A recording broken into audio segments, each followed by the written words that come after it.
Há muito tempo atrás, e bem longe daqui, havia um reino chamado Ifá. Ele ficava distante.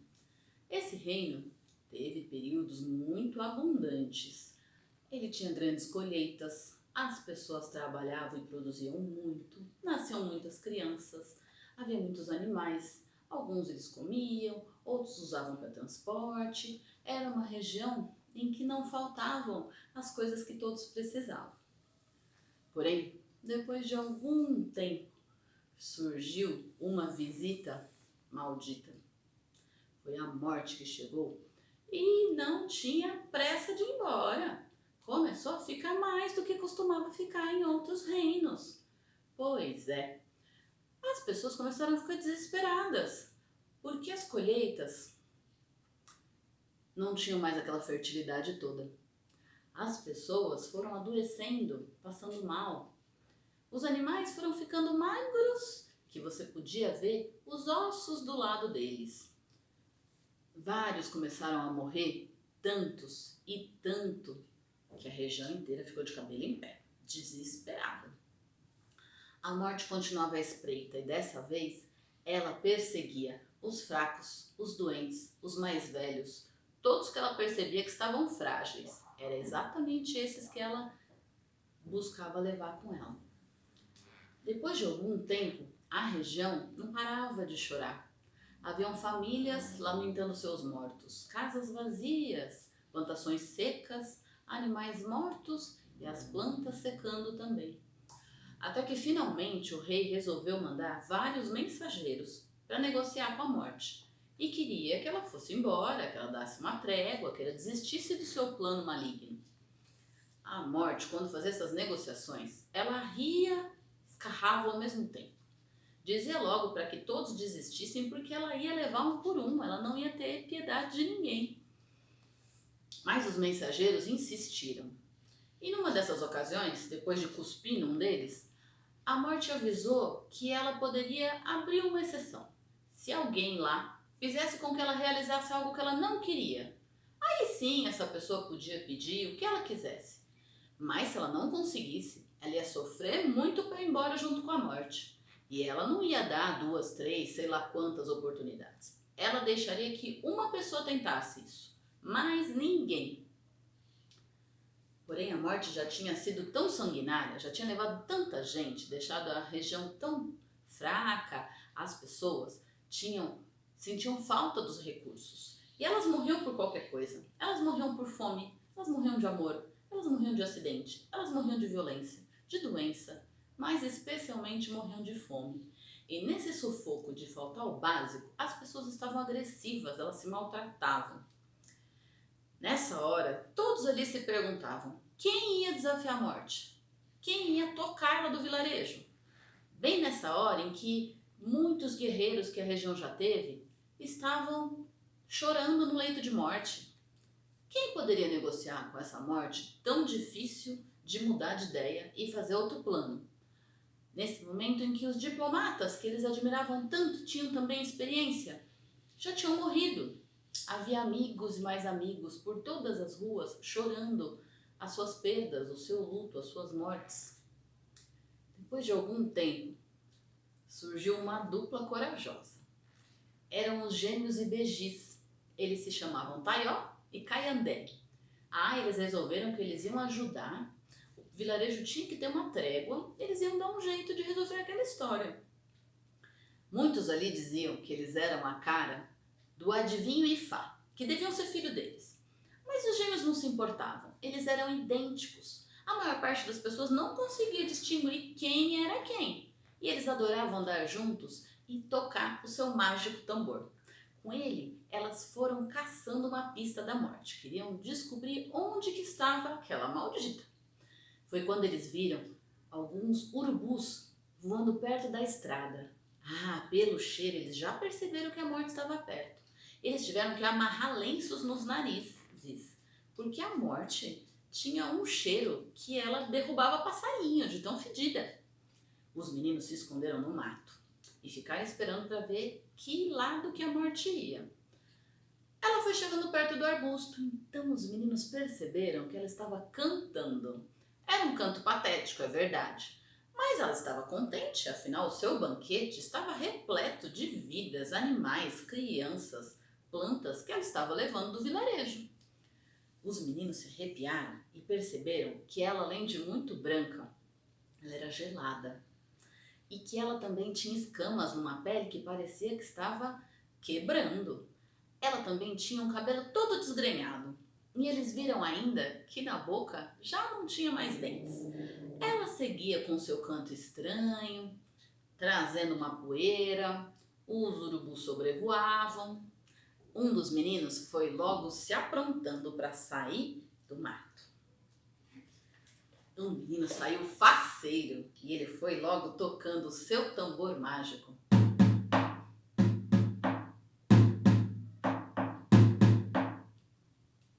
A morte realmente estava comemorando, porque ela sentiu o batuque e já começou a dançar atrás. Era uma dança assustadora. Era uma dança que espantava os animais, que fazia com que os cachorros uivassem mais, que os gatos bufassem e que os passarinhos ficassem com os olhos bem estatelados. Mas lá foi ela dançando e um dos gêmeos tocando à frente. Eles foram fazendo um estranho cortejo, quase que um cortejo meio macabro. Porém, o menino cantava e tocava como se não houvesse amanhã. Ele fazia como se ele fosse chefe de bateria de escola de samba. Foi muito divertido para a Morte no começo, é verdade. Porém, depois de um tempo, o pé dela começou a ficar com cãibra e ela só assoviava para o menino: "Vamos parar um pouquinho!" O menininho não queria saber, só queria tocar.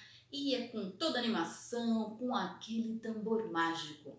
A Morte então começou a sentir que aquele joelho também estava reclamando e só falava para o menino: "Vamos parar um pouco, vamos beber, vamos comer, pode parar." O menino não queria saber. Tocava, foi tocando por horas, foi tocando até entrar madrugada dentro. O que a Morte não percebia é que os meninos Taió e Caiandé se revezavam. Um deles entrava no mato, o outro já saía batucando. E não dava tempo para a Morte. O que entrava no mato já fazia xixi, já comia frutas silvestres, já bebia água que estava nas plantas. E assim que se reabastecesse completamente, saía e trocava com o irmão, que se escondia no mato. Eles podiam revezar, eles eram parceiros. Já a Morte não tinha com quem revezar. Ela já estava com a língua de fora e já estava bufando para eles pararem, porque precisava parar, precisava descansar. Os meninos não queriam saber, eles eram iguaizinhos. Às vezes tocava Taió, às vezes tocava Caiandé. E a Morte atrás, sem fôlego, exausta, botando os bofs para fora. Eles tocaram horas, eles tocaram dias, eles vararam a madrugada, eles viram o sol nascer batucando. Batucando como quem está chamando mais vida para a região. Até que depois de um tempo, a Morte já com tonta, sem perceber a troca dos meninos, porque ela era meio cegueta e meio estúpida também, foi logo pedindo arrego. "Parem! Vocês peçam o que vocês quiserem, mas não toquem mais!"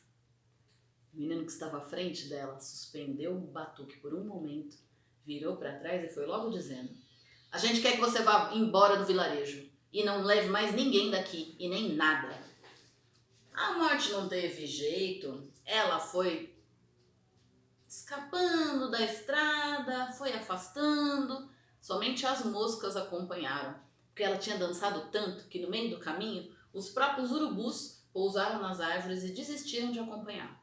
Ela foi indo embora, chorando, xingando, se lamentando porque ela foi vencida por um pivete.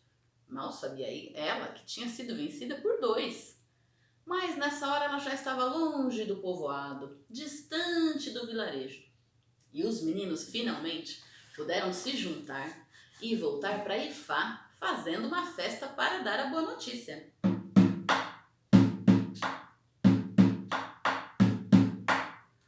Quando as pessoas de Ifá escutaram os ibejis, o coração delas acendeu a esperança, pois eles foram logo chegando e contando que tinham conseguido fazer a Morte dançar até cansar e finalmente pedir trégua, e eles espantaram a Morte do vilarejo. As pessoas ficaram tão felizes, elas queriam abraçar, beijar, agradecer os gêmeos pois eles tinham feito com que a morte partisse. E dali em diante as coisas foram se assentando aos poucos. As colheitas voltaram a ser férteis, as pessoas retomaram o trabalho e produziam bastante, os animais engordaram, as crianças foram nascendo, brincando, ficando fortes, correndo. Aos poucos a vida foi voltando ao vilarejo, a alegria foi voltando às ruas e a animação das pessoas da região voltou para ficar. Dizem que muito tempo depois, quando os ibejis iam até um mercado, não conseguiam atravessar uma rua sem que alguém cochichasse. Eles nos salvaram! Todos ali faziam de tudo para que as pessoas lembrassem dessa memória, dessa batalha em que a música venceu a morte através dos gêmeos. Nesse momento, sempre aparecia um futriqueiro de plantão que só queria questionar todos que faziam a comemoração da vitória contra a morte. Os ibejis não são a cara do adivinho? Essa história é Ifá, vem do livro Ifá, o Adivinho. É do Reginaldo Prandi. E essa história é dos ibejis, Taió, Caiandé. Tem várias outras histórias aqui. E é muito interessante a gente conhecer um pouquinho mais. Essa aqui é os gêmeos que fizeram a morte dançar. E essa é a ilustração. Acho que é um momento perfeito para contar essa história, não acho não? O que vocês acham? Que histórias vocês têm usado para dar conta desse momento? Me escreve aqui embaixo.